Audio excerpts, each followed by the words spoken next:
ప్రభువైన యేసుక్రీస్తు పేరిట మీ అందరికీ శుభాభివందనములు. మీకు తెలుసా, ఏదో ఒక రోజు అనగా త్వరలోనే, ఏ రోజో ఏ క్షణమో తెలియదు, ఈ లోకములో ఉన్న క్రైస్తవులందరూ అనగా వారిలో సిద్ధపరచబడిన వారు మాత్రమే అనగా రక్తము ద్వారా కడగబడి బాప్తిస్మం తీసుకొని పరిశుద్ధాత్మ అభిషేకం పొంది పరిశుద్ధత మెయింటైన్ చేస్తూ వాక్యమనే ఉదక స్నానములో బైబిల్లో ఉన్నటువంటి వాక్యానుసారముగా జీవితాన్ని పరిశుద్ధతలో కట్టుకొని సంపూర్ణతలో ఉండి ఆయన కొరకు ఎదురు చూస్తున్నటువంటి వారు ఈ లోకం నుంచి వెళ్ళిపోతారు, మాయమైపోతారు. ఒక కుటుంబంలో భర్త దేవుని కొరకు సిద్ధపడితే, భక్తుడై ఉంటే, భక్తిని కాపాడుకుంటే భర్త వెళ్ళిపోతాడు, భార్య మిగిలిపోతుంది, పిల్లలు మిగిలిపోతారు.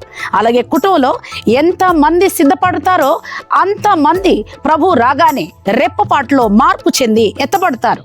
వారి లోకంలో ఉండరు, ఈ లోకం నుంచి తీసుకొని వెళ్ళిపోబడతారు. అలా ఎప్పుడైతే భక్తులు కొనిపోబడతారో వెంటనే ఏం జరుగుతుందో తెలుసా? క్రీస్తు విరోధి పరిపాలన ప్రారంభమవుతుంది. దేవుని భక్తులైన సంఘం ఎత్తబడగానే క్రీస్తు విరోధి పరిపాలన ప్రారంభమవుతుంది. 7 ఏండ్లు కొనసాగుతుంది. మరణం, ఖడ్గం, కరువు ఈ భూమి మీద ఏలుతుంది. ఆలకించండి, దయచేసి చెవియొగ్గండి, మారు మనసు పొందండి. ప్రభు త్వరగా వస్తున్నారని కొన్ని సంవత్సరాల తరబడిగా చెప్తున్నప్పటికీ ఇంకా రావట్లేదని, ఆలస్యం చేస్తున్నారని మీరు అనుకుంటున్నారా? ఎవరునూ నశించుట ఆయనకి ఇష్టము లేదు. నీవు కూడా మారు మనసు పొంది సిద్ధపడాలని, నువ్వు ఎత్తపడాలని, రాబోయే ఆ క్రీస్తు విరోధి పరిపాలన, ఆ 7 ఏండ్ల మహాశ్రమల నుండి, అగ్నిగుండం నుంచి నిన్ను తప్పించడానికే ప్రభువైన యేసుక్రీస్తు తన రాకడ ఆలస్యం చేస్తున్నారు. కనుక అది ఏ క్షణమో మనకు తెలియదు కాబట్టి సిద్ధపడాలి, మనము సిద్ధపడి ఉండాలి, అప్పుడే ఎత్తబడతాం.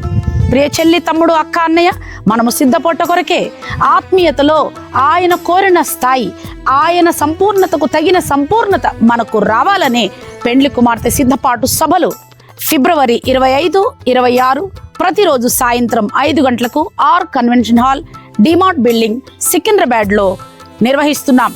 తప్పక రండి, సిద్ధపడండి, రాబోయే ఉగ్రత నుండి తప్పించుకోండి. May God bless you.